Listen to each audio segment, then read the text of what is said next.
Hi,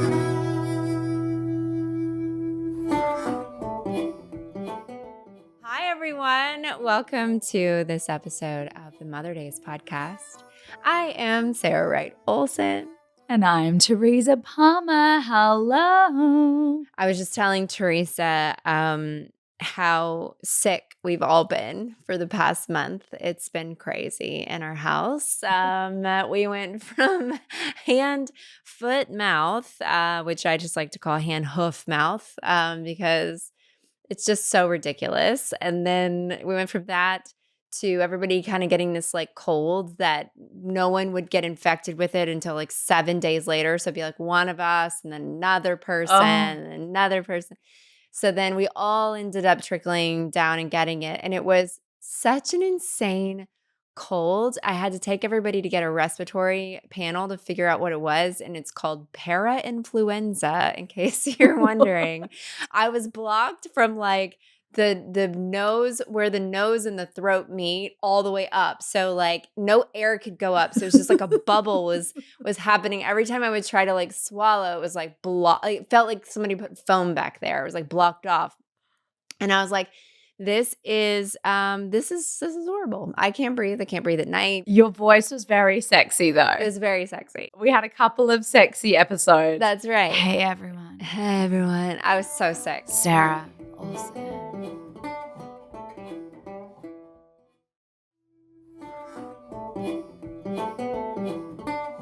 Then this beautiful thing happens where Esme got the stomach flu and she got it. I took care of her. Eric and I had to switch off. So I did the first half of the night and then Winter was waking up. So then he took the second half of the night. And then I was like, okay, we're in the clear. It'd been 6 days. And then an hour apart, Wyatt and I went down hard.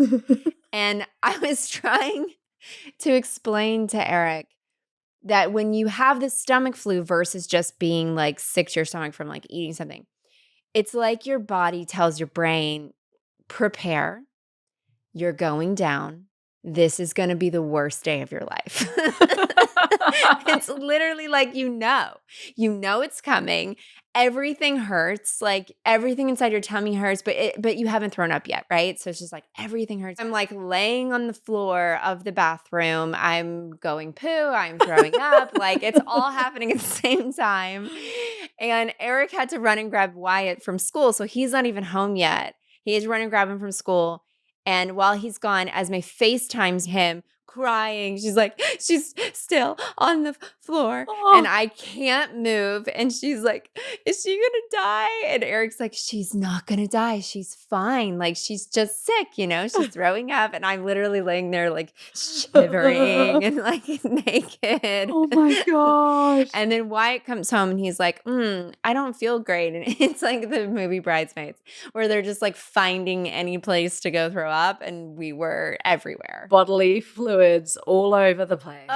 Everywhere. And Eric had to take care of us. Poor thing. So did it last 2 days? So the throwing up and all of that lasted 12 hours.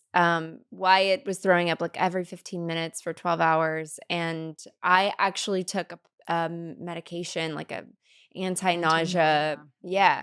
Because Winter wanted to nurse. And so I was like, I don't know what to do. I always sleep with her. So I ended up like staying up all night and then I just nursed her and, tried to stay hydrated. And she didn't get it? And knock on wood. I mean, it's been 8 days. She didn't get it. I don't know how she didn't get it. That's unbelievable. Yeah, it's insane. I mean, I was nursing her like crazy and then just washing my hands constantly, but it was so nuts. So nuts. Everyone has said that the stomach flu is like the worst thing ever this year. And I am here to tell you that that's true. So try not to get it. That is true. I remember I was 20 weeks pregnant when this was happening to Sarah. I was like, oh my gosh, that reminds me of the time this happened to me. I was 20 weeks pregnant with Poet. And I remember I was sitting in the like lounge at the airport and I had to go to New York for some work thing. And I'm sitting down and my stomach's just started getting these little cramps. I'm like, oh, what's that? Oh, okay, it must just be the baby. Like, hope everything's okay, blah, blah, blah. And then Zoe Saldana sits down opposite me and she was like, hey, girl. I was like, oh, my God, hi. I hadn't seen her in ages, like talking about her kids, and I was talking about the baby, and we were just, conversing or whatever. And we happened to be on the same plane to New York. So we get to New York and I get off the plane and, I say goodbye to Zoe and I head to get my bags. And then I couldn't find my driver. I was like, I don't know where the driver is. Where is the driver? And then Zoe's like, jump in my car with me. Like, my driver will drop you off at your hotel. Don't worry about it. Like, come on, jump in. Like, I insist. I was like, no, I'll grab a cab. She's like, get in the car. Come on. You're pregnant. Like, I'm not leaving you out here. Come on.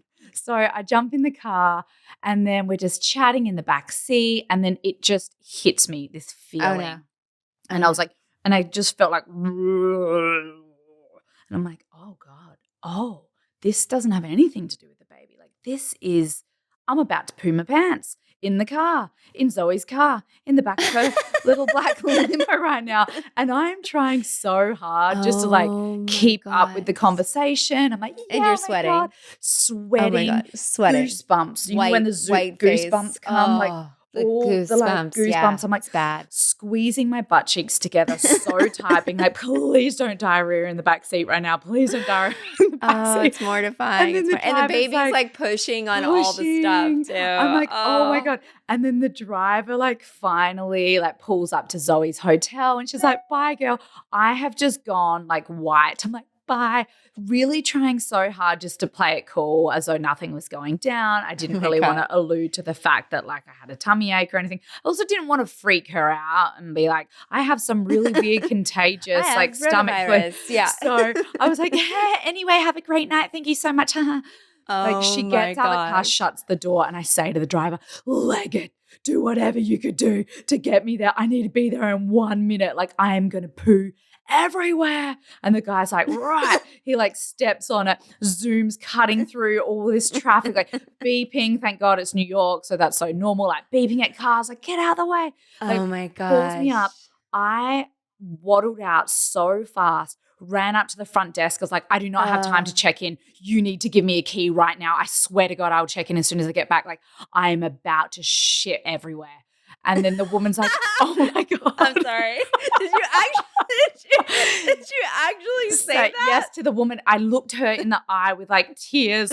It was so direct. I was like, please get me up there. And she was like, all right. She grabbed me. We went in the elevator. We went up there. She opened the door. She was like, go for it. And I remember having to choose. I was like, which end is going on the toilet? Am I putting my head in the toilet? Am I putting my butt in the toilet? And so it's I ended up choosing butt. So I was all over the toilet seat, an absolute massacre. But exorcist spewing out the front at the same time, from both ends. It was so wild. And then I was just, I was pregnant. So I was like, I hope the baby's okay because there's so much going out. So you had food poisoning? So it was either food poisoning or stomach flu, but I had to shoot the next morning and I got no sleep because I was up puking and vomiting and I had this photo, I think it was for artistry, the photo shoot.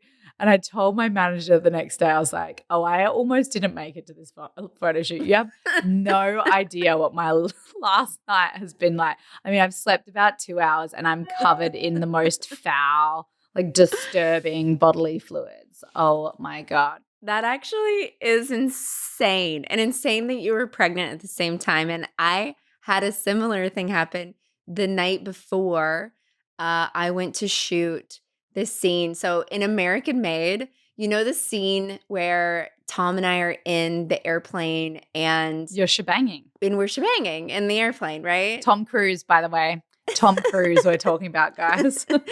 And so the night before that scene, I went to dinner with my friend Kim, who's the producer on the film, and I had to leave dinner. We were having a goodbye dinner because the next day we were shooting the stunt where the thing actually, so half of an airplane is on this thing called a gimbal, and we get inside and they strap us to each other and to the airplane and all this stuff, and the cameras are on the sides of the airplane, and the airplane goes around like a washing machine. You ride around it, around and around and around. So we're going to shoot that stunt. No.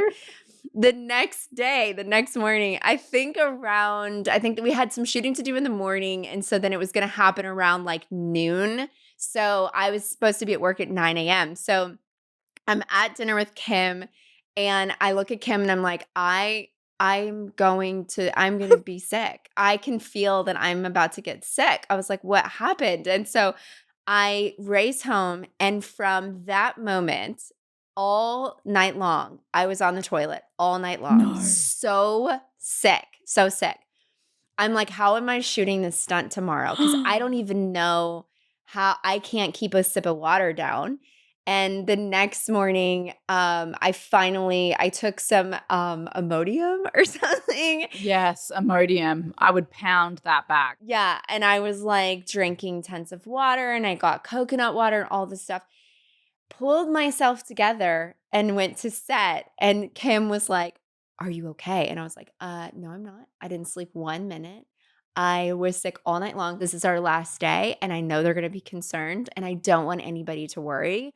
I'm going to be fine." I go in to shoot the stunt in the afternoon, and I was like, yeah, I'm totally fine. They did the one washing machine around, and I didn't feel sick or anything, and then shot that whole scene, and boom, we were done with the movie.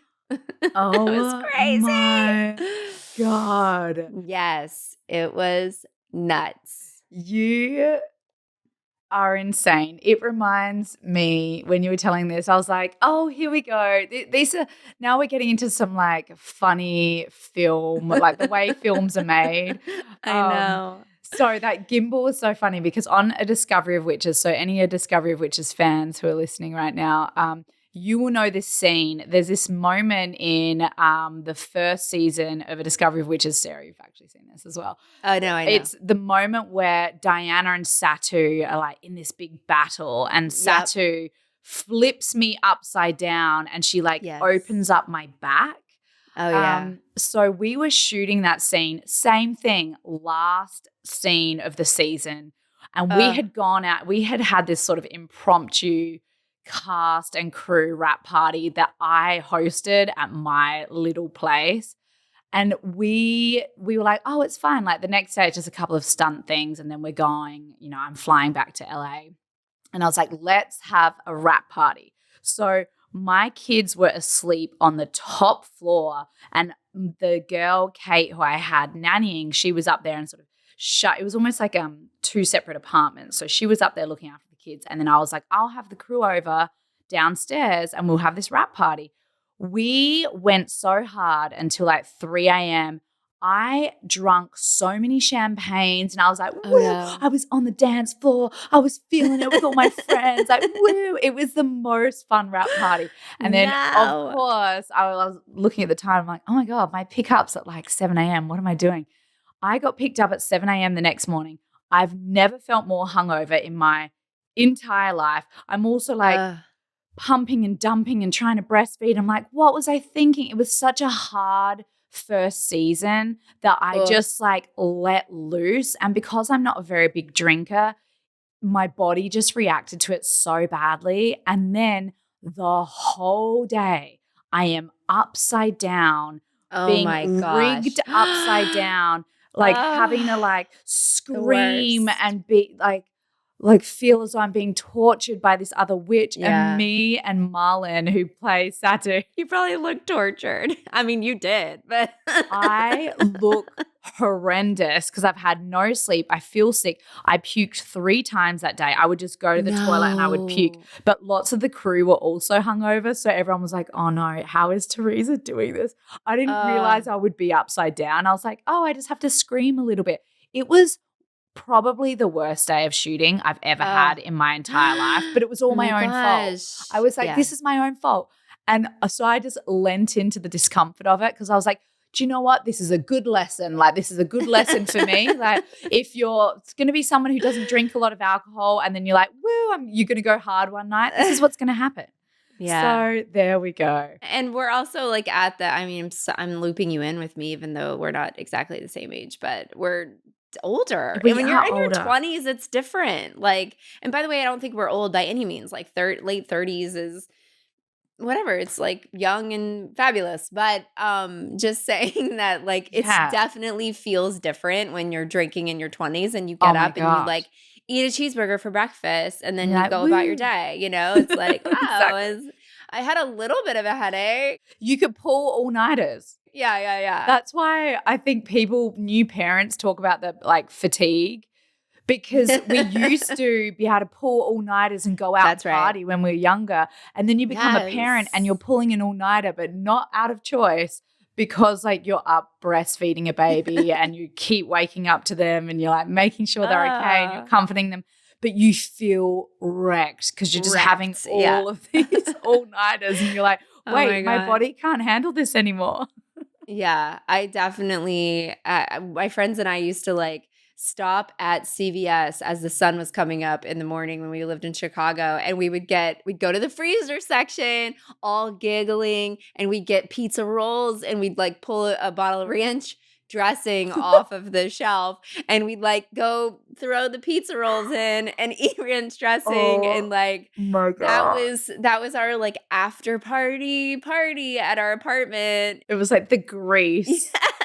The grease like sucks off all the alcohol. I used to go and get McDonald's whenever I was hungover. And by the way, I'm like highly allergic to most of the things that are in all of that. But you didn't know it at the time. Yeah, I had no idea. So it's like, if I did feel hungover, it was probably from the food that I ate. Oh my God. It's just like so bad. Anyway. Oh my God. What a nightmare. Oh.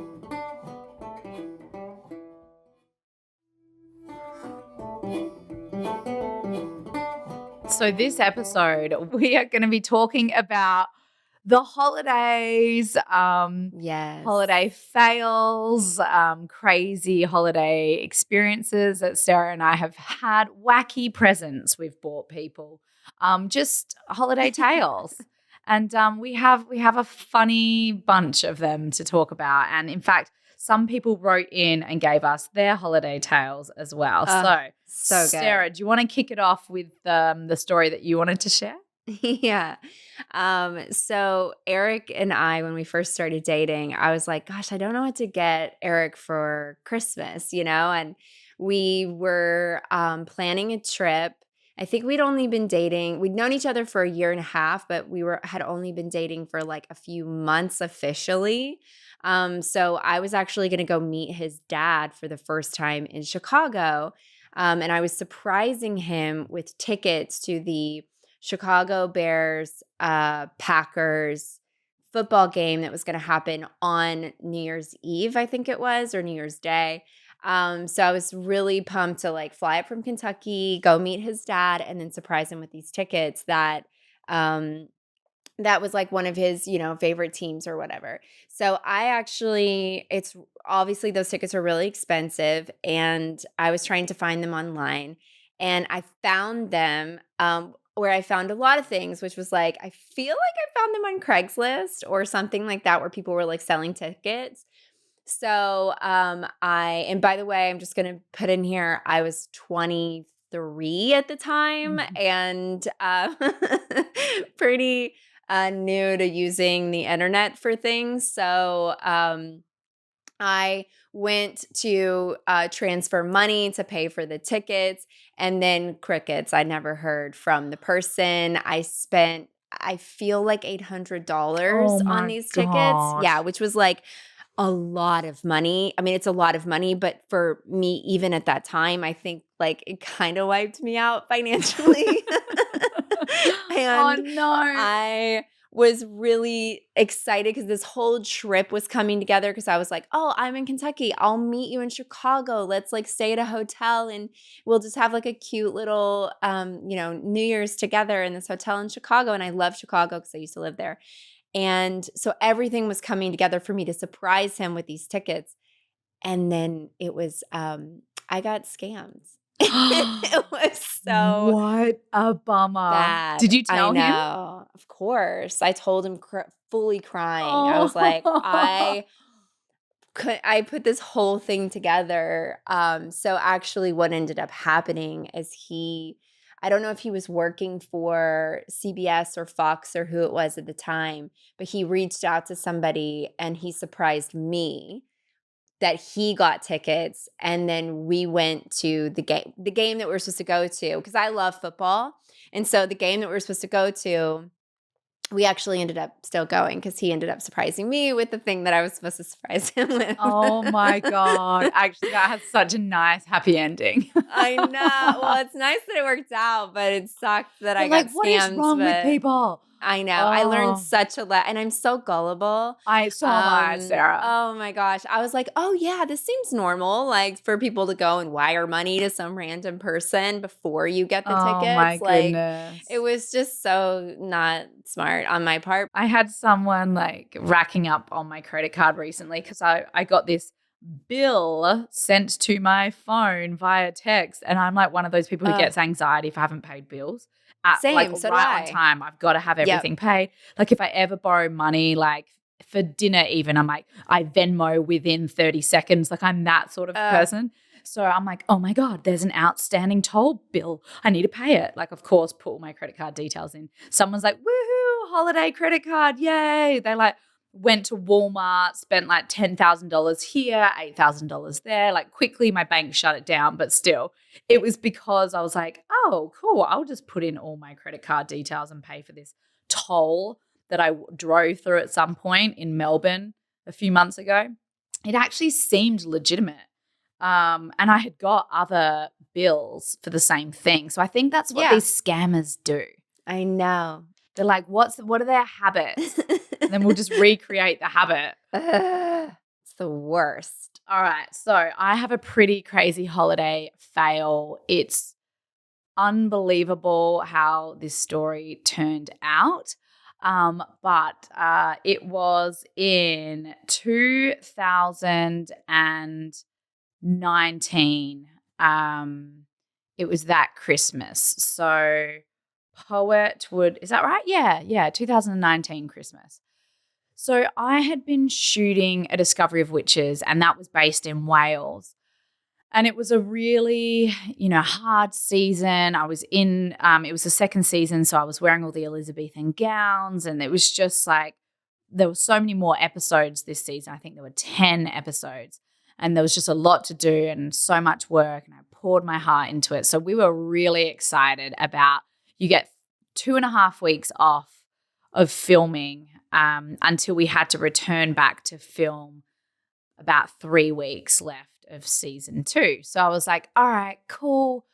I got this. Like, I'm going to wrap up the show. And I think we wrapped on the 21st of December, and we were flying out the 22nd of December back to LA. Oh my gosh. So my kids had written out their Christmas lists, and, we obviously Santa was getting a lot of those presents. And, Santa obviously assumed that we were having Christmas back at our home in LA.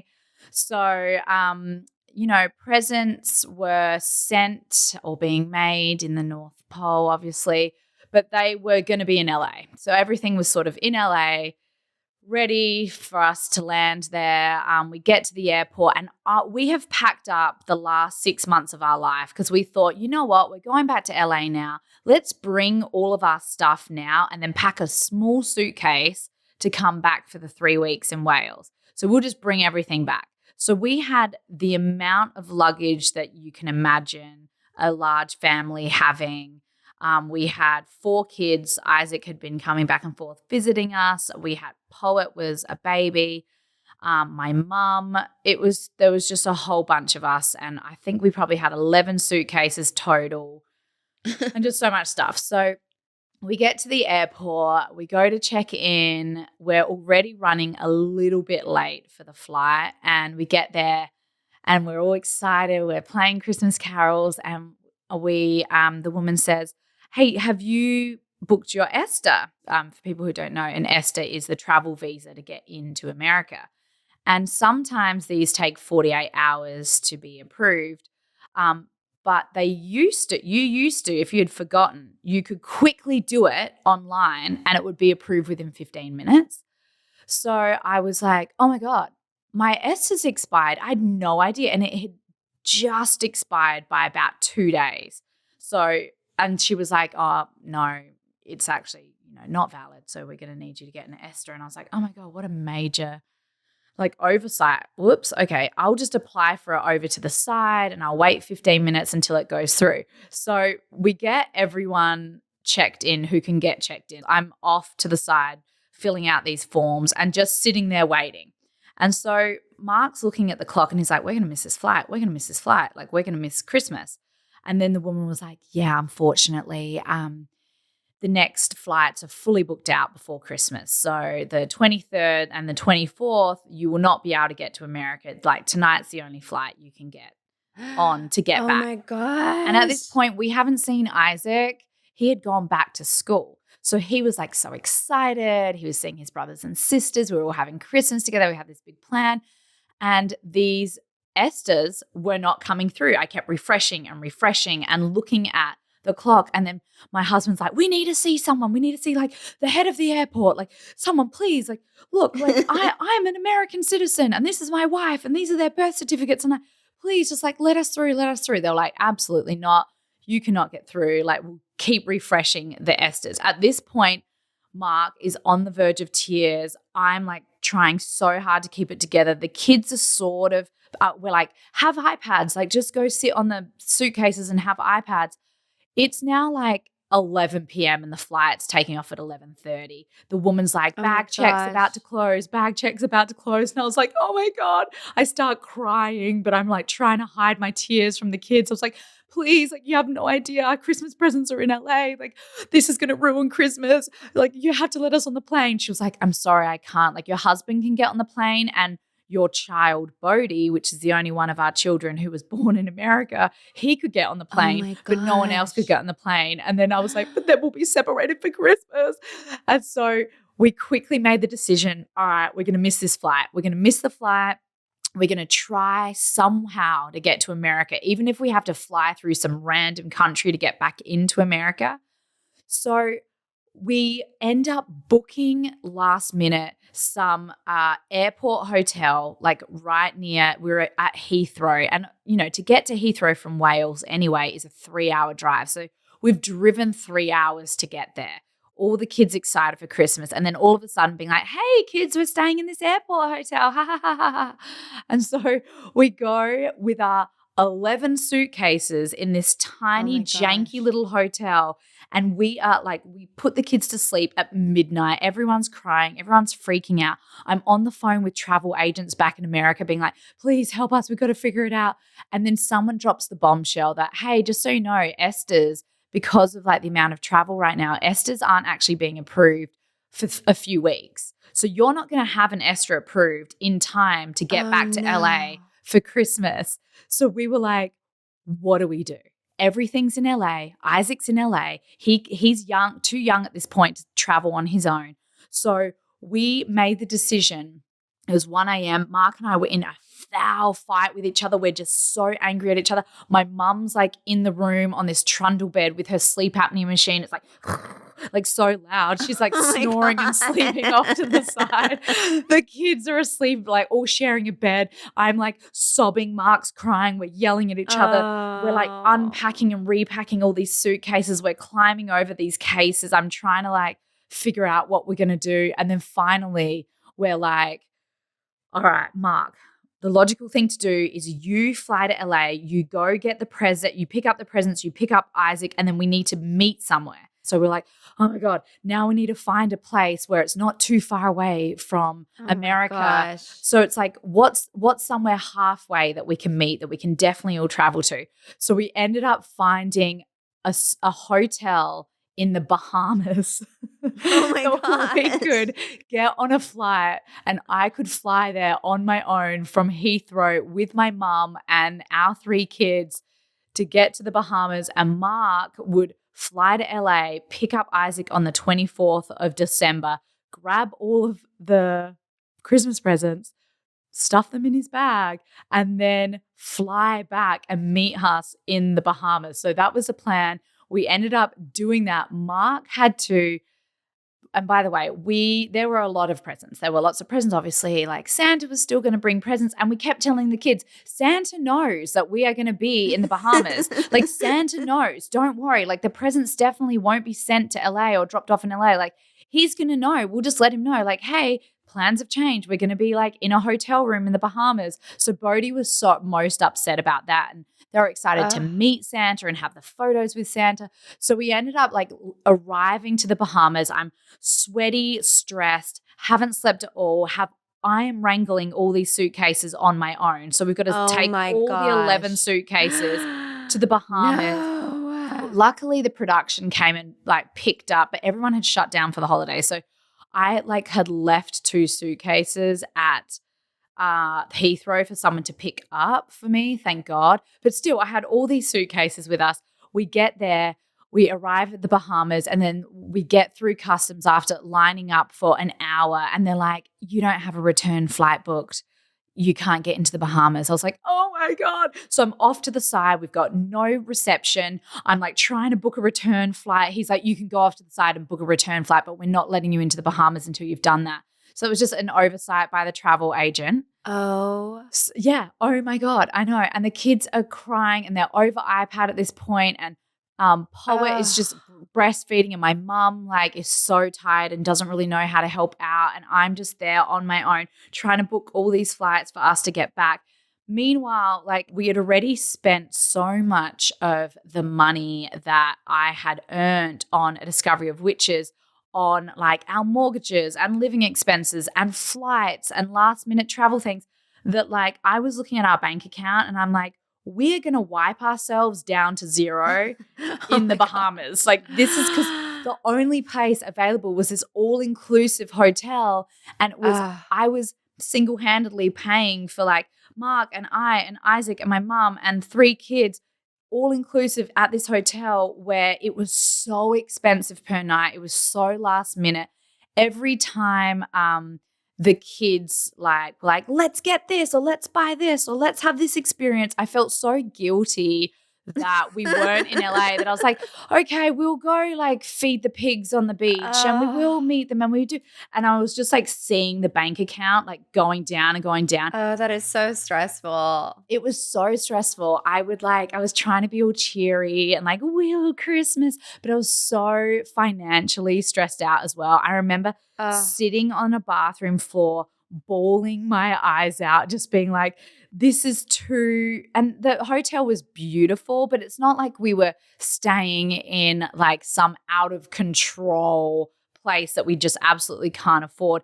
It was like a really decent hotel, but because it was all inclusive, it ended up getting really expensive because there were only some things that were inclusive, but we're a vegan family. So we had to like go source out the vegan restaurants and then go. And by the end of it, we had maxed out like all our credit cards. Oh my God. Like eaten through so much of our savings.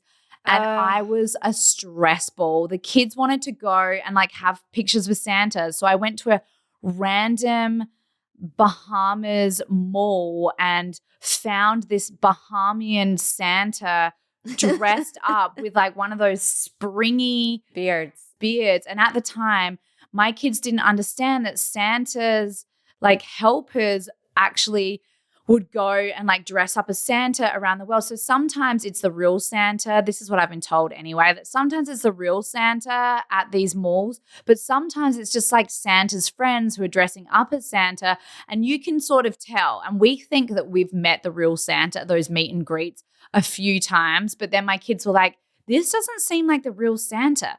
And his beard was hanging off on his chin. So then the kids were like very upset because they're like, this doesn't look like Santa. His beard's falling off. Oh my God. He was like, the gloves weren't on properly. They could see his hands. Oh my God. And they were like, is this the real Santa? Is this not the real Santa? Like, so then there were lots of questions about like Santa and Santa's friends and people who dress up about Santa. And, you know, then we had this janky little Christmas tree that we bought, like a plastic Christmas tree, and we had to buy Christmas decorations. Anyway, as you can imagine, it was not the most ideal Christmas. However, the happy ending to the story is that The kids woke up. Santa did come. He actually must have climbed through. We were on like the 17th story, climbed through the balcony to get there. And all the stockings were laid out, and there was footprints of Santa like on the Oh my carpet. And gosh. then the presents were all there and they were wrapped, and Santa brought all his Aw. amazing wrapping. And I was just like, you know what? This ended up working out well. And we had such a memorable trip in the Bahamas. We have the best photos. We have the best video from Christmas morning. Oh, I remember the pictures. I remember the pictures of the little Christmas tree in your hotel room and all the presents. And then you sent me videos of you walking through The the mall mall in the Bahamas. in the Yeah. Bahamas. And That's you were right. like, this is because I don't remember. I feel like we were writing our book at the same time or Yes, we something. There were. was like something happening because I remember this trip and experience so vividly in my brain because also, we were supposed to be together. We were all We going to were be meant to be together. together. Yeah, in LA over Christmas. So we were going to get together. And then this happened. And It's we weren't so allowed in the crazy. country.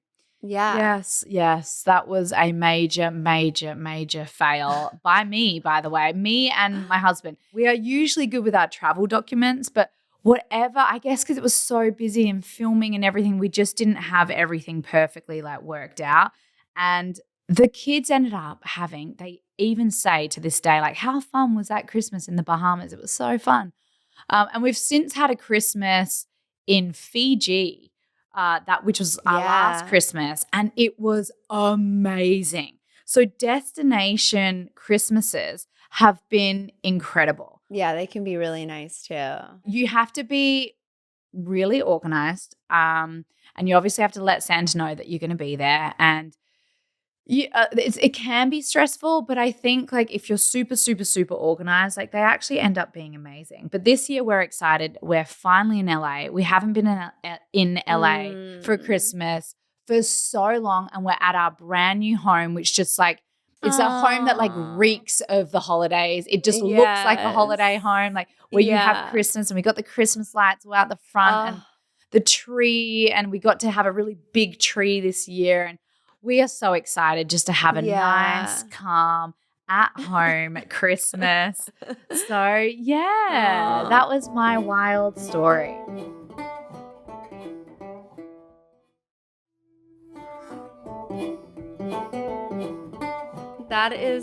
It's so crazy because the holidays I feel like are so they make so many big feelings come up, right? It's like you're feeling stressed. Like even yesterday, like I had so much to get done yesterday, and the kids had two festivals at school and a party and at their school, and it was the last day of school, and there's just like so many things to do on top of that. Plus, I was trying to wrap up work stuff, and it can become really, really stressful. And then you also have to think about like the fact that there's a lot of people who are missing family over the holidays as well. It's like if you don't get to see your family, or if you've lost someone, like it brings up those big feelings. It can be so stressful, and it's so cool to hear a story as absolutely insane as the one that you just told. And yet at the end of the day, I was sitting here listening to you, and I was thinking in my head like, with all the fighting and the chaos and the 11 suitcases and like your mom's apnea machine and like everything that was that was going on. I mean, if you really looked around in that moment, like everything that you needed besides Isaac, who we really needed to go get, and that was probably Yes. the one logistical stressor that made it so hard, We needed it 100%. is that you needed to get one person from point A to point B and then to point C so that you guys could all be together. But that somehow it all ended up working out, and it all ended up being Yes. amazing, and you all got to be together. And that's kind of it. It's like when you get to be with the people that you love, It's so true. then it's so special, I and it can be know. so special. It's And time spent, which is so funny because that is yes, my love language, is time spent. I know, me too. That's all I want. Time I like spent. time spent. I like occasional like coming over and give me a hug without asking for it. Oh yeah, is that affection? That's Mark. Yeah, I Mark's like affection. time spent and a little I just need like a sprinkle of affection. I don't need it all the time, but I just want like a sprinkle. Yeah, Just Mark's at like, the all I need is that, like, just even touch my arm once, like just a light little tap on the arm will do me good. just blow me a kiss and in my Yeah, direction. I know. Sometimes he points out to me that sometimes like he'll come in for a hug and I'll be like, oh, okay, yeah.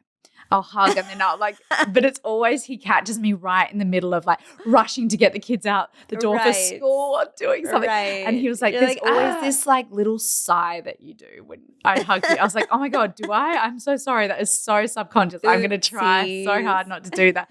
Because I do. I love hugging him, but he's right. I sometimes be like, okay, I will take a half a second out to do this. Yes, okay. Hug. There we go.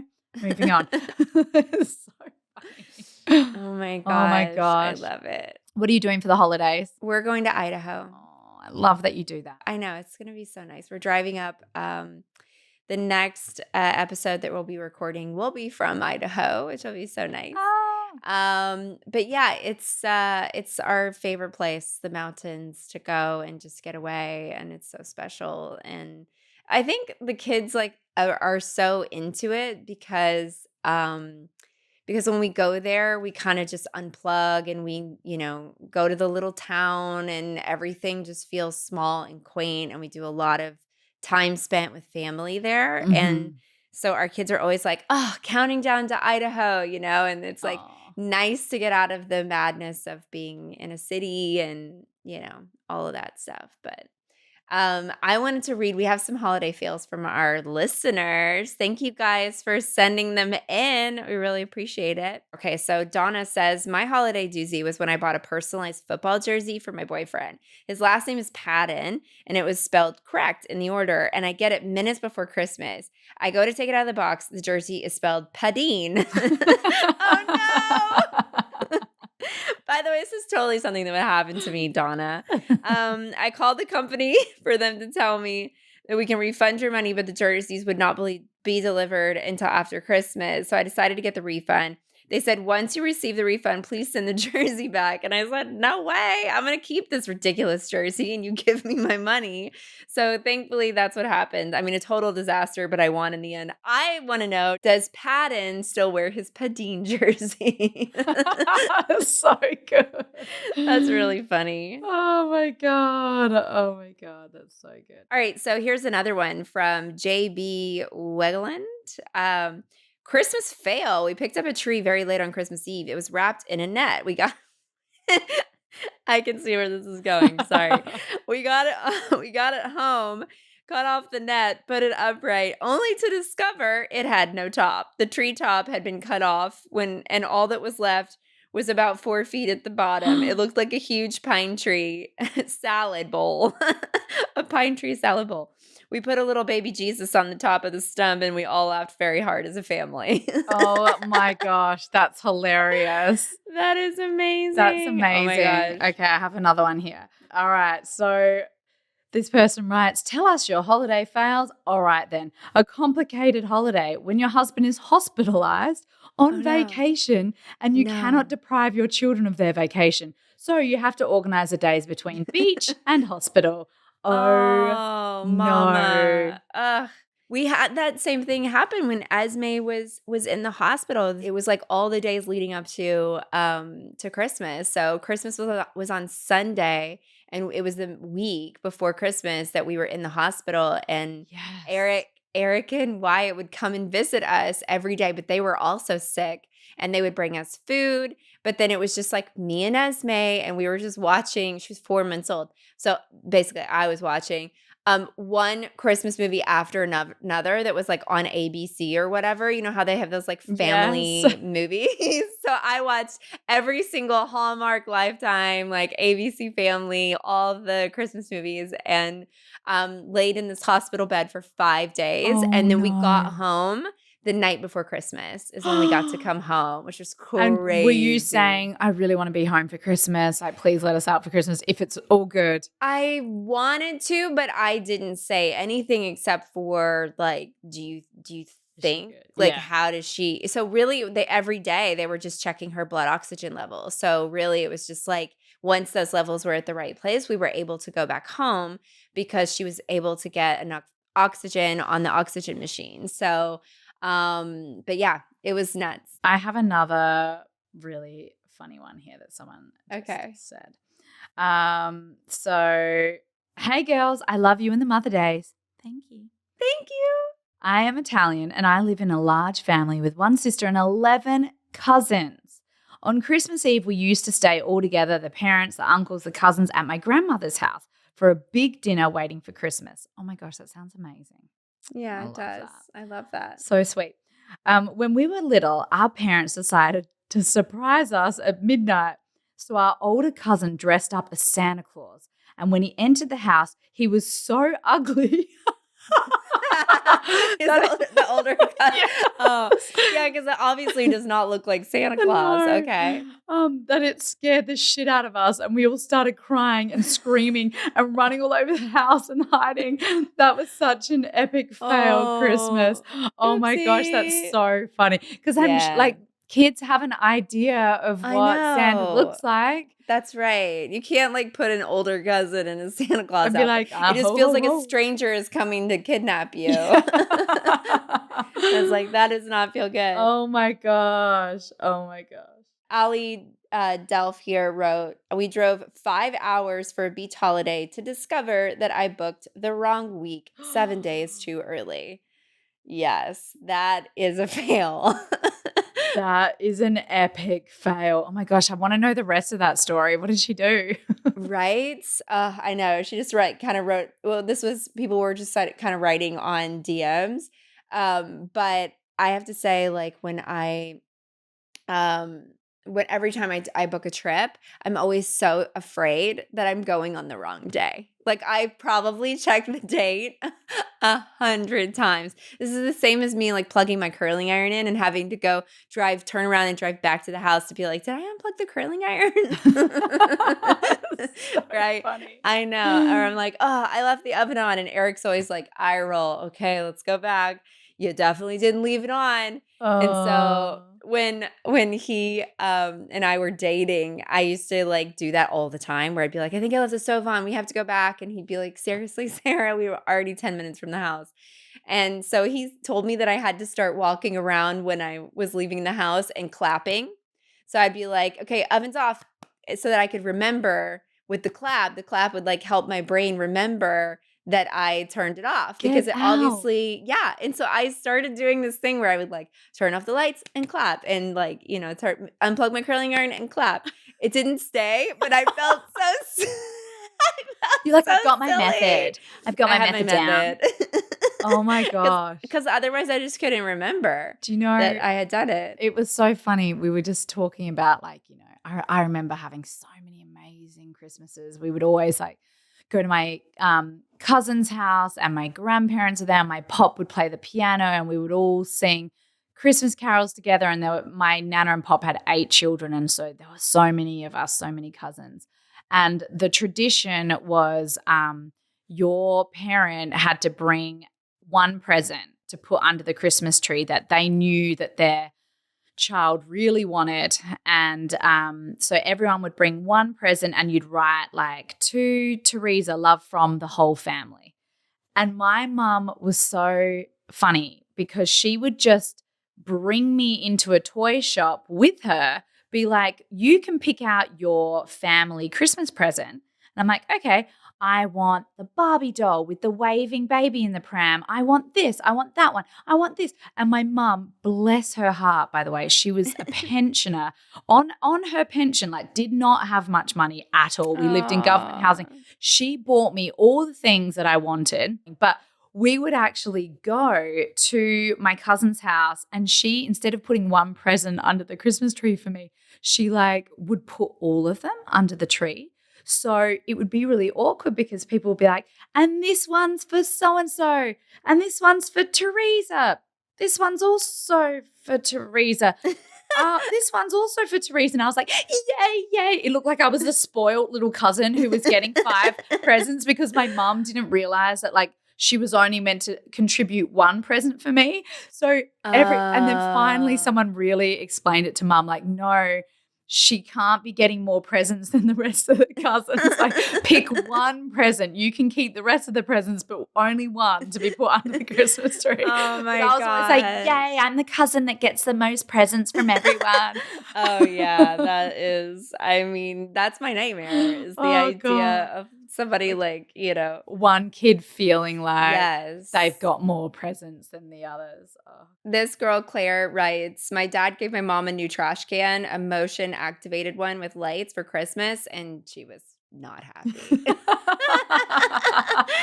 By the way, for my parents' like wedding anniversary one year, I think it was maybe even when we were really little, but I heard about it for the like rest of our lives. My dad gave my mom a waffle iron, and she was like, "No, that's not a gift you give for an anniversary. You're not giving me a waffle iron for our anniversary." Oh my gosh, that is so funny. I'm like, that's a horrible anniversary present. You can like slide that in for someone's Christmas if like as like a family gift if you want to make waffles together, but like you cannot make that an anniversary present. Oh my gosh. I have someone I know, I'm not going to say who they are because I don't want to give it away.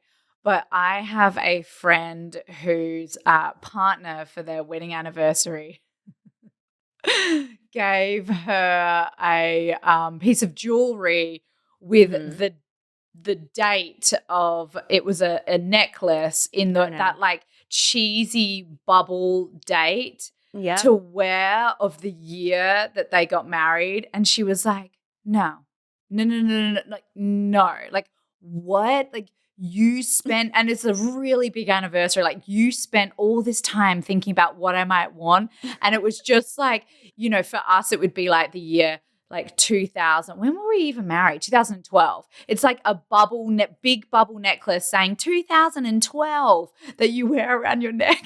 She was like, everything about this is wrong. This is all wrong. Like, what? Do you not even know who I am? We've been together for so many years.